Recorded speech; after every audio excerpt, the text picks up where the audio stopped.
વિદ્યાર્થી મિત્રો, આપણે અગાઉ અધિચ્છદીય પેશીઓ ભણી ગયા. આજે આપણે હવે સંયોજક પેશીની ચર્ચા કરશું. સંયોજક પેશીઓનો ઉદ્ભવ મધ્ય ગર્ભસ્તરમાંથી થાય. આગળ અધિચ્છદીય પેશીઓ ભણી ગયા, એનો ઉદ્ભવ ત્રણેય ગર્ભસ્તરમાંથી થાય. સંયોજક પેશી નામ ઉપરથી ખબર પડે, એનું કાર્ય સંયોજન કરવું, એટલે કે બે પેશીઓ કે બે અંગોને જોડવું. ફક્ત જોડવું જ નહીં, પણ ક્યારેક આધાર પણ આપવું બીજા ભાગને. મતલબ કે વિદ્યાર્થી મિત્રો, ઉચ્ચ પ્રાણીઓમાં આપણે અંતઃકંકાલ, કાસ્કી અસ્થિ પેશીનો બોલીએ છીએ, જેને હાડપિંજર કહીએ છીએ. તો વિદ્યાર્થી મિત્રો, એક હાડપિંજર એ શું છે? તો આપણા શરીરનું એક મજબૂત માળખું છે, જેની સાથે ઘણા સ્નાયુઓ જોડાયેલા છે. એના વડે ઘણા પોલાણો બનેલા છે, જે પોલાણોની અંદર આવેલા નાજુક અંગોનું રક્ષણ થાય છે. એ અંગોને હલનચલન માટેનો અવકાશ પણ પૂરો પાડે છે. તો આ રીતે વિદ્યાર્થી મિત્રો, જે કાસ્કી અસ્થિથી બનેલું જે આપણું અંતઃકંકાલ આ રીતે બીજી પેશીઓ કે બીજી રચનાઓને આધાર પણ આપે છે, સાથે સાથે જોડવાનું કાર્ય કરે છે. એટલા માટે આપણે સંયોજક પેશી. આજે આપણે રુધિર પેશી આખા શરીરમાં ભ્રમણ પામતી એક પેશી છે, જે આપણે પરિવહન તંત્ર, રુધિર પરિવહન તંત્રમાં, અને એના વડે વિવિધ દ્રવ્યોને એક સ્થાનેથી બીજે સ્થાને લઈ જવા અને જુદા જુદા કોષોને પહોંચાડવા, તો એવા કાર્ય સાથે પણ સંકળાયેલ. એ સિવાય પણ બીજા કાર્યો છે. ચાલો પછી વાત કરીએ. હવે કોઈ પણ સંયોજક પેશી આપણે વિચારશું તો સંયોજક પેશીમાં આપણે રચનાની બાબત. તો સામાન્ય રીતે સંયોજક પેશીની રચનામાં કોષો અને આ જ કોષો દ્વારા પેદા થયેલું આંતરકોષીય દ્રવ્ય, અને આંતરકોષીય દ્રવ્ય વિદ્યાર્થી મિત્રો બે પ્રકારનું હોય: પ્રવાહી સ્વરૂપે કે પછી તંતુઓ સ્વરૂપે. તો વિદ્યાર્થી મિત્રો, રુધિર પેશીની અંદર તંતુઓ નથી, કોઈ તંતુઓ નથી. હવે વિદ્યાર્થી મિત્રો, સામાન્ય રીતે આની અંદર જે તંતુઓ જોવા મળે છે, એ તંતુઓને કોલેજન ના તંતુ અને ઇલાસ્ટિન ના તંતુ, આને ઘણા શ્વેત તંતુ બોલે છે અને પીળા તંતુ પણ બોલે છે, અથવા તો પિત્ત તંતુ. કોલેજન તંતુ તરંગિત સમૂહમાં અશાખિત, એના સાપેક્ષમાં પીળા તંતુઓ છે સીધા, એક એક અલગ, એકાકી અને શાખિત હોય છે. ચલો તંતુઓની સમજ. સામાન્ય રીતે આંતરકોષીય દ્રવ્ય જે છે એ પોલિસેકેરાઇડ નું બનેલું છે. પોલિસેકેરાઇડ દ્રવ્ય, અને આ પોલિસેકેરાઇડ નું દ્રવ્યનું બનેલું છે, જે દ્રવ્ય બધી જ પેશીઓમાં, આની અંદર આવું દ્રવ્ય નથી. પાછું દ્રવ્ય નથી એટલે પોલિસેકેરાઇડ નું બનેલું દ્રવ્ય નથી. આ આંતરકોષીય દ્રવ્યોની ઉત્પત્તિ કોણ કરે? તો કોષો જ ઉત્પન્ન કરે. આ સિવાય કોષો, આની અંદર ત્રણ પ્રકારના જોવા મળે, એકથી વધુ પ્રકારના કોષો હોય. તો ચલો હવે કોષો દ્વારા જ નિર્માણ થયેલું આંતરકોષીય દ્રવ્ય હોય. આંતરકોષીય દ્રવ્ય પ્રવાહી સ્વરૂપે, ઘટ પ્રવાહી સ્વરૂપે પણ હોય, તંતુઓ સ્વરૂપે, ઘટ પ્રવાહી સ્વરૂપે હોય, એને આપણે પોલિસેકેરાઇડ્સ કહીશું. અને તંતુઓ બે પ્રકારના: કોલેજન તંતુઓ, ઇલાસ્ટિન તંતુઓ. અનુક્રમે શ્વેત અને પીળા કહેવાય. કોલેજન તંતુઓ એ બધી પેશીઓમાં વધુ જોવા મળે છે, તરંગિત સમૂહમાં અને અશાખિત. એના સાપેક્ષમાં સીધા, એકાકી અને શાખિત. તો વિદ્યાર્થી મિત્રો આ મુખ્ય બાબત થઈ છે. તો આ બધી જ આપણે સંયોજક પેશીમાં શિથિલ શબ્દ વાપરે, શિથિલ સંયોજક, સઘન સંયોજક, વિશિષ્ટ સંયોજક અને શિથિલ સંયોજક પેશીના બે પેટા પ્રકાર ભણવાના છે. સઘનના બે છે, આના ત્રણ. તો આ બધી પેશીઓમાં શું તફાવત છે એ વિદ્યાર્થી મિત્રો આપણે વિચારવાનું છે. તો હવે સામાન્ય રીતે આપણે વિચારીએ પ્રથમ તંતુ ઘટક સંયોજક પેશીની વાત કરું. તંતુ ઘટક સંયોજક પેશી. આ તંતુ ઘટક સંયોજક પેશી એમાં કોષો ત્રણ પ્રકારના છે વિદ્યાર્થી મિત્રો. કોષો ત્રણ.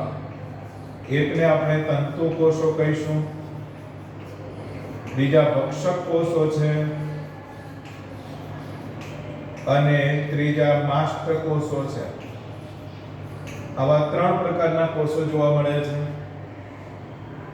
વળી પાછા તંતુ કોષો એ જ પ્રવાહી દ્રવ્ય એટલે ઘટ્ટ પ્રવાહી દ્રવ્ય અને તંતુઓનું નિર્માણ કરે.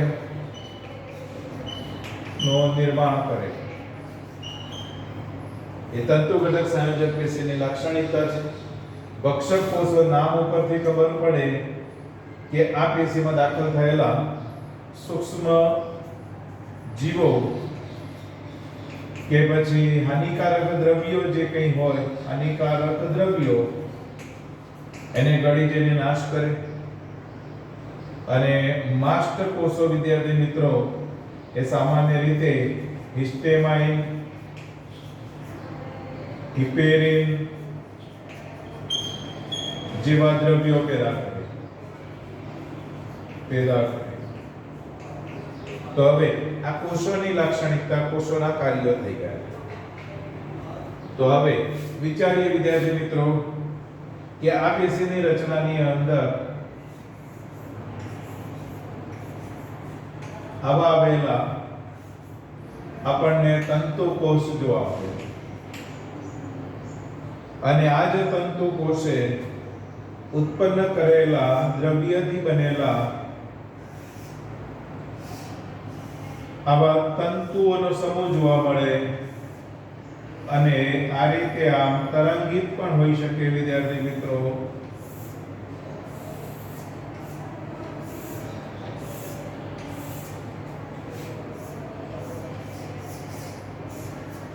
તો આ થઈ ગયા વિદ્યાર્થી મિત્રો કોલેજન તંતુઓ. તો જો કોલેજન તંતુઓ સમૂહમાં છે, વાંકા ચૂકા છે એટલે તરંગિત છે અને અશાખિત છે. એને આપણે બીજા શબ્દમાં શ્વેત તંતુઓ કહીશું. આ સિવાય પણ વિદ્યાર્થી મિત્રો આ પેશીની અંદર તંતુ કોષે જ પેદા કરેલા આવા શાખિત તંતુઓ પણ આવેલા હોય છે. તો આ રહે શાખિત તંતુઓને આપણે કહી દઈશું તો ઇલાસ્ટિન તંતુ. એ ઉપરાંત આ જ તંતુ કોષોએ ઉત્પન્ન કરેલું આધારક દ્રવ્ય હોય છે.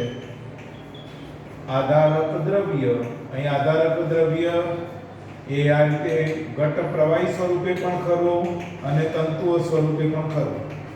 ઘટ્ટ પ્રવાહી અને તંતુઓ સ્વરૂપે જોવા મળે. ચલો આવું આધારક દ્રવ્ય. તો હવે તંતુ કોષ એનાથી પેદા થયેલું પ્રવાહી દ્રવ્ય જેને આપણે આધારક દ્રવ્ય કીધું. તંતુઓ બે પ્રકારના થઈ ગયા.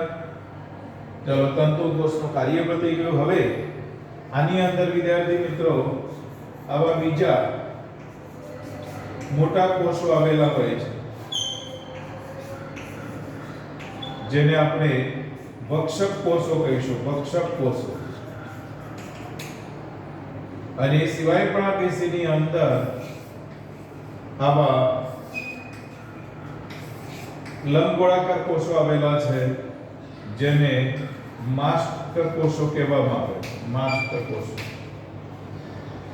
તો આ તંતુ ઘટક સંયોજક પેશીની વિદ્યાર્થી મિત્રો રચનાનો મુદ્દો પૂરો કર્યો છે. રચના. તો ચલો રચનામાં કોષો અને બીજા આપણે આધારક દ્રવ્યો આંતરકોષીય દ્રવ્યો જે આંતરકોષીય દ્રવ્ય આ તંતુકોષ બનાવે અને કયા સ્વરૂપમાં આવે છે ચલો એની સમજ મેળવીએ. ત્યાર પછી વિદ્યાર્થી મિત્રો આ પેશીનું સ્થાન તો ત્વચામાં વિદ્યાર્થી મિત્રો આપણે ત્વચા ચામડીની અંદર બહારની તરફ આવેલી જે અધિચ્છદીય પેશીની બનેલી રચના અધિચર્મની નીચે આધાર આપે છે. આધાર આપતી પેશી આધાર આપતી મુખ્ય પેશી છે ત્વચામાં. એટલે ત્વચાના બે ભાગ થાય વિદ્યાર્થી મિત્રો. ઉપરનો જે ભાગ એટલે કે બહારની તરફ જે સપાટીવાળો ભાગ આવે એને અધિચર્મ કહેવાય, જે આપણે સંયુક્ત અધિચ્છદ પેશીનું બનેલું હોય અનેક સ્તરોનું. નીચેનો ભાગ નિચર્મ અને આ નિચર્મની રચનામાં પેશી અને અહીં આવેલી છે શિથિલ સંયોજક પેશી. સાથે સાથે વિદ્યાર્થી મિત્રો શિથિલ સંયોજક પેશીના સપાટી એને આપણે આધાર કલા કહેતા હતા, યાદ હોય તો. આધાર કલા કે જે અહીં આવેલી સંયુક્ત અધિચ્છદ પેશી છે એ ચલો આખી રચનાને આપણે અધિચર્મ કીધું. અને નીચેના કોષો વિભાજન પામી નવા કોષો બનાવશે એટલે આપણે યાદ હોય તો એને અંકુરણી સ્તર કે માલ્પીજિયન સ્તર કહેતા હતા. તો ચલો આ અનેક સ્તરોની બનેલી બહારની તરફ અધિચ્છદ અને નીચે ચામડીમાં આવે નિચર. અને આ સ્થાન થઈ ગયું વિદ્યાર્થી મિત્રો. કાર્યો તો બધા જ અહીં આવી ગયા વિદ્યાર્થી મિત્રો. આના નીચે આધાર આપવાનું કામ મેઇન કાર્ય છે. ભક્ષક કોષો આ કાર્ય કરશે. માસ્ટ કોષો આવા દ્રવ્યો પેદા કરશે જે હિસ્ટેમાઇન અને હિપેરિન. હિપેરિન રુધિરને જામતો અટકાવનાર દ્રવ્ય છે. હિસ્ટેમાઇન આપણા શરીરમાં હાનિકારક જે દ્રવ્ય બહારથી દાખલ થાય જે એલર્જી ઉત્પન્ન કરે એ સામે રક્ષણ આપવાનું. વિદ્યાર્થી મિત્રો આ તંતુ ઘટક સંયોજક પેશીની વાત. હવે આપણે વિદ્યાર્થી મિત્રો બીજી પેશી ભણીએ તો બીજી પેશી તમારે આપેલી છે મેદપૂર્ણ સંયોજક પેશી. મેદપૂર્ણ સંયોજક પેશીની રચનામાં પણ આવા ત્રણ પ્રકારના કોષો. એમાં માસ્ટ કોષોની જગ્યાએ મેદ કોષો શબ્દ બોલીશું. મેદ કોષો આ એક્સચેન્જ અને મેદ કોષોને લીધે એ મેદ ચરબી મેદ નો સંગ્રહ કરે છે. વિદ્યાર્થી મિત્રો આપણા શરીરમાં વધારાના જે પોષક દ્રવ્યો એમાં ખાસ કરીને ચરબી સ્વરૂપે એ પણ ક્યાં આવેલી છે સ્થાનની દ્રષ્ટિએ તો નિચર્મમાં જ. એટલે નિચર્મમાં શિથિલ સંયોજક પેશી અને એનાથી થોડી નીચેની તરફ મેદપૂર્ણ સંયોજક પેશી. એવી મેદનો સંગ્રહ કરનારીના નીચેની તરફ પેશી. હવે આ વધારાના પોષક દ્રવ્યો એટલે વિદ્યાર્થી મિત્રો આ માસ્ટ કોષોની જગ્યાએ આપણે મેદ કોષો. હવે સ્થિતિ એ થાય કે જેમ જેમ આમાં મેદ દ્રવ્ય વધતું જાય કોષોમાં તો એના લીધે વિદ્યાર્થી મિત્રો એવું બને કે આ માસ્ટ કોષ મેદ કોષો છે તે એ મેદ કોષોની સ્થિતિ એવી બને કે મેદ કોષ ઘણા મોટા બની જાય. એની અંદર આ મોટા ભાગમાં આવેલું મેદ દ્રવ્ય આજુબાજુ આ કોષ રસ અને એનું કોષ કેન્દ્ર. એવી રીતે વિદ્યાર્થી મિત્રો આ કોષમાં પણ મેદનો વધારે સંગ્રહ થાય તો કલ્પના કરો તમે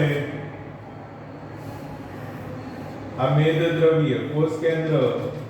ચલો આમાં મેદ દ્રવ્ય તો એના લીધે આમાં મોટા કોષો બનતા જાય અને મોટા કોષો બનવાને લીધે બધા ભાગો દબાતા જાય વિદ્યાર્થી મિત્રો. આ કોષ પણ મોટો બની જાય ત્યારે કલ્પના તમે કરી શકો કે ભાઈ કોષ કેન્દ્ર અત્યારે ચલો આ કોઈ મોટો કોષ મેદનો સંગ્રહ કરી નાખે છે અને મેદનો સંગ્રહ થવાને લીધે ચલો આ મેદ દ્રવ્ય બતાવે મેં અને આ કોષ રસવાળો ભાગ. તો આ રીતે મેદપૂર્ણ સંયોજક પેશી અને મેદપૂર્ણ સંયોજક પેશી એ પણ ત્વચામાં જ અધિચર્મની નીચે અધિચર્મની તરત નીચે શિથિલ સંયોજક પેશી. અહીં આવે શિથિલ સંયોજક પેશી એના નીચે આપણે કહીએ નિચર્મની અંદર મેદપૂર્ણ સંયોજક પેશી જોવા મળતી અને એનું કાર્ય પણ થઈ ગયું વિદ્યાર્થી મિત્રો કે આ રીતે વધારાના ખોરાકને ડિપોઝિટ કરે. હવે ધીમે ધીમે બહુ જ મોટા થતા જાય વિદ્યાર્થી મિત્રો આ મેદ કોષો, તો શું હાલત થતી જાય, બધા બીજી રચનાઓ બધી બહુ જ ઓછી બનતી જાય. તો વિદ્યાર્થી મિત્રો આ તંતુઘટક અને મેદપૂર્ણ સંયોજક બંને શિથિલ, કારણ કે ચોક્કસ સ્થાને આ રીતે ગોઠવાય અને સખતે નહીં અને એકદમ લૂઝ પણ નહીં, એ પ્રકારે મજબૂતાઈ પણ આપે છે, એટલે શિથિલ સંયોજક પેશી એવું આપણે કાર્ય કરીએ.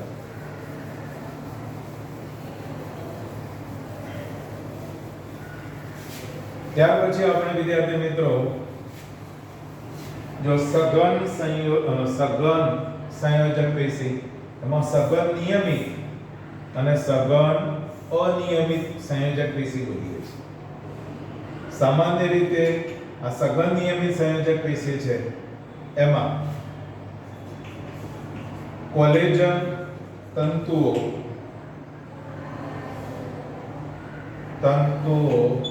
જો કોલેજન તંતુઓ ખાસ કરીને તંતુઓ એ સમાંતર ગોઠવાયેલા છે અને એના લીધે તંતુ કોષો ની પણ ચોક્કસ ગોઠવણી. એટલા માટે એને આપણે નિયમિત શબ્દ વાપરીએ. અહીં આજે કોલેજન તંતુઓ, કોલેજન વિદ્યાર્થી મિત્રો, કેલોજન નહીં, કોલેજન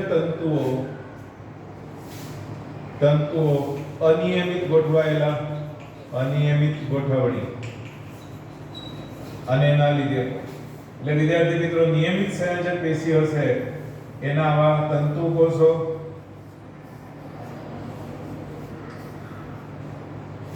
બીજા તંતુ કોષોની હરક, જો તંતુ કોષોની ગોઠવણી આવી થઈ જવાનું કારણ કે કોલેજન તંતુઓ જે આ રીતે બધા સમાંતર ગોઠવાયેલા હોય છે, કોલેજન તંતુઓ,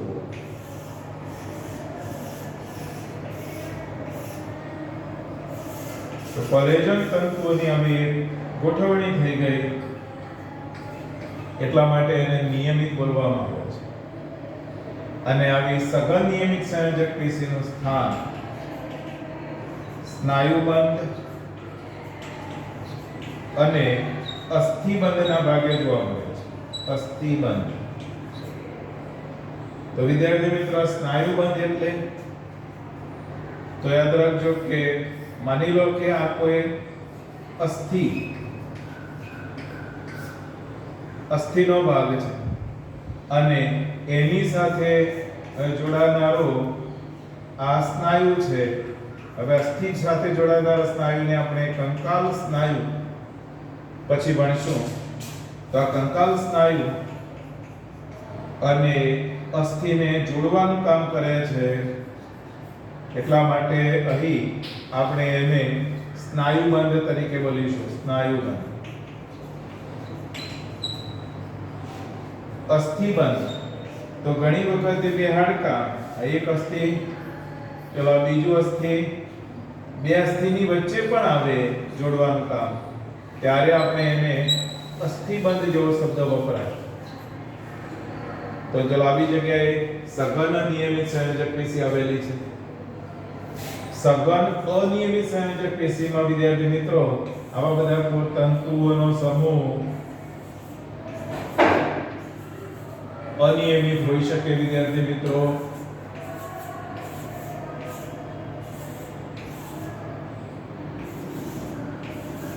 અને એની વચ્ચે આવા કોષો આવેલા હોય, તમને તંતુ કોષો જોવા મળે. તો વિદ્યાર્થી મિત્રો જો આ પેશીમાં ફક્ત તંતુ કોષો આવેલા છે અને તંતુ કોષે ઉત્પન્ન કરેલા બરાબર આવા કોલેજન તંતુ છે અને આ રીતે આધાર આપનારું પ્રવાહી પોલિસેકેરાઇડ દ્રવ્યનું બનેલું, વિશેષ પોલિસેકેરાઇડ દ્રવ્યનું બનેલું આધારક દ્રવ્ય પણ તમને જોવા મળે. તો ચલો આને અનિયમિત કહીશું આપણે સઘન સંયોજક પેશી. આવી અનિયમિત સંયોજક પેશી ક્યાં હશે? તો ત્વચાની અંદર બધા ભાગોને જોડવાનું કામ કરનારી પેશી તરીકે. તો ચલો દરેક પેશીની રચના વિશે થોડું સ્થાન અને થોડું કાર્ય આપણને ખબર પડવી જોઈએ. ચલો હવે સઘન અને સઘન નિયમિત, સઘન અનિયમિત. ચલો કોલેજન તંતુ વચ્ચે આમાં શ્વેત ઇલાસ્ટિક તંતુઓની કોઈ વાત નથી આમાં. આની અંદર ગોઠવણી એ સમાંતર રીતે થયેલા છે અને ફક્ત તંતુ કોષો આવેલા છે. બીજા કોષો પણ નથી, ભક્ષક કોષો કે માસ્ટ કોષો કે મેદ કોષો પણ નથી.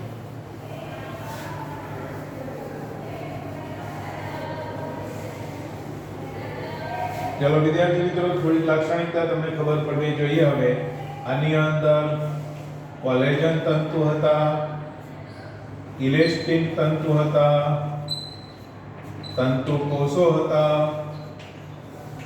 માસ્ટ કોષો હતા અને ભક્ષક કોષો. મેદપૂર્ણ પેશીમાં કોલેજન તંતુ, ઇલેસ્ટિન, તંતુ કોષો, ભક્ષક કોષો, પણ માસ્ટ કોષોની જગ્યાએ મેદપૂર્ણ કોષો.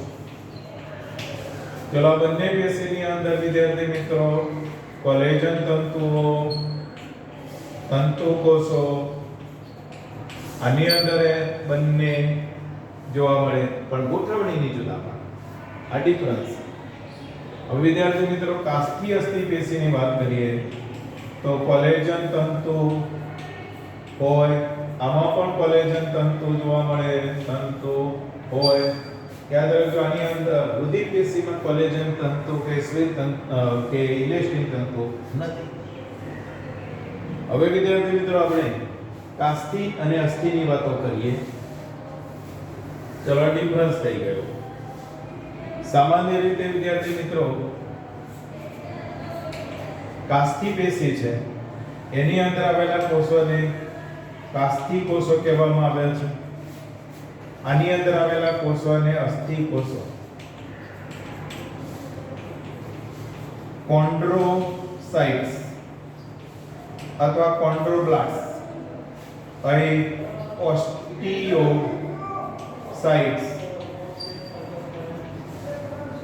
અથવા ઓસ્ટિયોબ્લાસ્ટ તરીકે પણ બોલવામાં. કાસ્કી કોષો જે દ્રવ્ય ઉત્પન્ન કરે એને કોન્ડ્રીન અથવા કાસ્કી દ્રવ્ય કહેવાય. અહીં જે દ્રવ્ય ઉત્પન્ન થાય એને અસ્થિ દ્રવ્ય ઓસિન તરીકે બોલવામાં. સામાન્ય રીતે કાસ્કી પેશીની અંદર ક્ષારો નહિવત. અહીં આપણે જોઈએ તો ક્ષારો નું વિપુલ પ્રમાણ એટલા જ માટે વિદ્યાર્થી મિત્રો આ કાસ્કી પેશીમાં ક્ષારોનું પ્રમાણ નહિવત એટલે સ્થિતિસ્થાપક, જ્યારે અસ્થિની અંદર ક્ષારોનું પ્રમાણ વધવાને લીધે અસ્થિતિસ્થાપક અને સખત બને છે.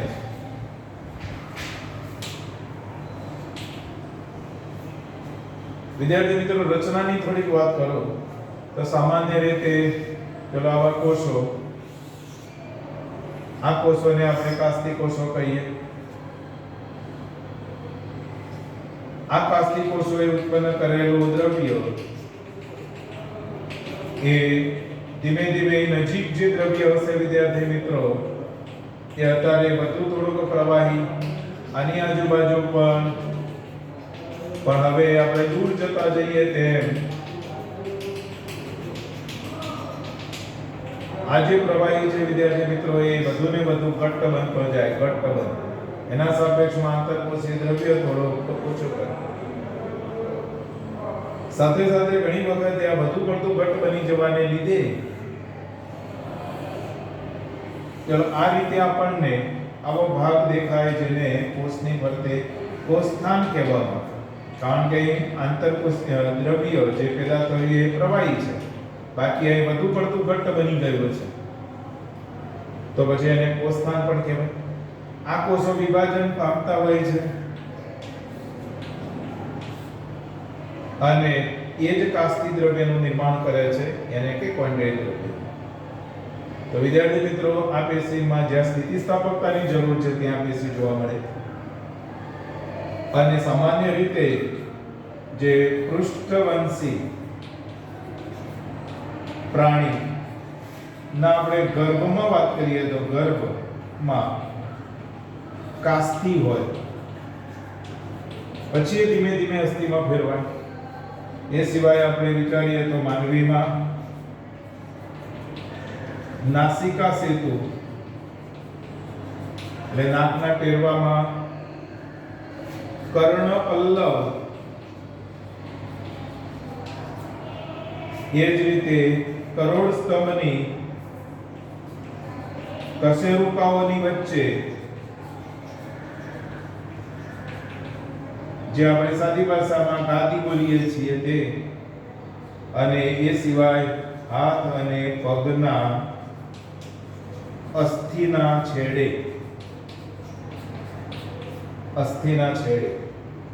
એટલે જે બે હાડકાઓને નજીક થતા હોય એના ભાગો ઉપર કાસ્તી પેશી જોવા. વિદ્યાર્થી મિત્રો, આ એક સ્થિતિસ્થાપકતા પૂરી પાડનારી પેશી છે અને આની અંદર કોલેજન તંતુ તો ખરા જ, તંતુઓ આપણે બોલ્યા છે. ચલો વિદ્યાર્થી મિત્રો, એ જ રીતે અસ્થિપેશીમાં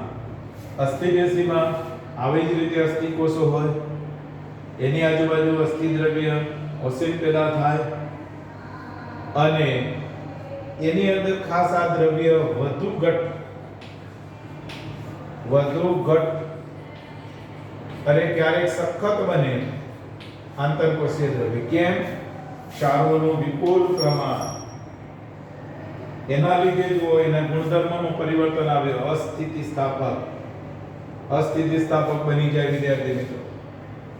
એટલા માટે એમ કહેવાય સખત મજબૂતાઈ આપે, દ્રઢ મજબૂતાઈ આપે, સખત અથવા દ્રઢ. એટલા જ માટે એમ કહેવાય પૃષ્ઠવંશી પ્રાણીઓનું જે કંકાલ તંત્ર એ આ પેશીનું બનેલું છે. અને એમ કહેવાય કે જ્યાં પૃષ્ઠવંશીઓમાં ગર્ભ અવસ્થામાં કાસ્તી હતી, એ અસ્થિમાં ફેરવાઈ જાય અને વધારે મજબૂતાઈ અને આધાર આપવાનું કામ કરતી હોય છે.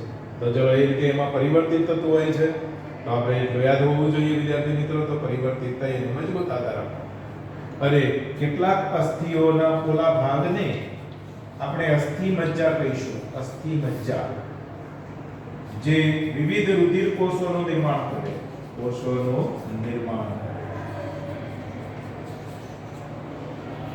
તો અસ્થિ મજ્જા એટલે હાડકાના મોટા અસ્થિના પોલા, ખાસ કરીને આપણા ભુજાસ્થિ અને પગના જાંઘ પ્રદેશનો ઉર્વસ્થિની અંદર જોવા મળે. એ સિવાય પણ મજબૂતાઈ આપનારી પાંસરી પિંજર વગેરે રચનાઓ બને. એની અંદર કોલેજન તંતુઓ પણ વિપુલ પ્રમાણમાં જોવા મળે છે. અને હવે લાસ્ટ આપણે વિચારીએ રુધિર પેશી.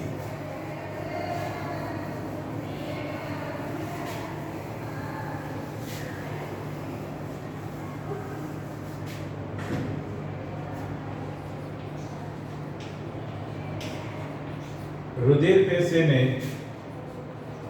પ્રવાહી સંયોજક પેશી કહેવાય છે. પ્રવાહી સંયોજક પેશી આવું, કારણ એક તંતુઓ નથી અને બીજું આંતરકોષીય દ્રવ્ય ઘટ્ટ નથી. બીજી એક લાક્ષણિકતા વિદ્યાર્થી મિત્રો, આંતરકોષીય દ્રવ્ય તે પેશીના કોષો પેદા કરતા નથી. જો હંમેશા આમાં કાસ્તી દ્રવ્ય, અસ્થિ પેશીનું અસ્થિ દ્રવ્ય, એ જ રીતે આપણે તંતુ ઘટક હોય કે મેદપૂર્ણ હોય, એની અંદર આંતરકોષીય દ્રવ્ય જે પ્રવાહી અને તંતુઓનું બનેલું હતું એ એના તંતુકોષો જ પેદા કરે. આમાં પણ તંતુકોષો જ શ્વેત તંતુઓનું નિર્માણ કરતા હતા વગેરે.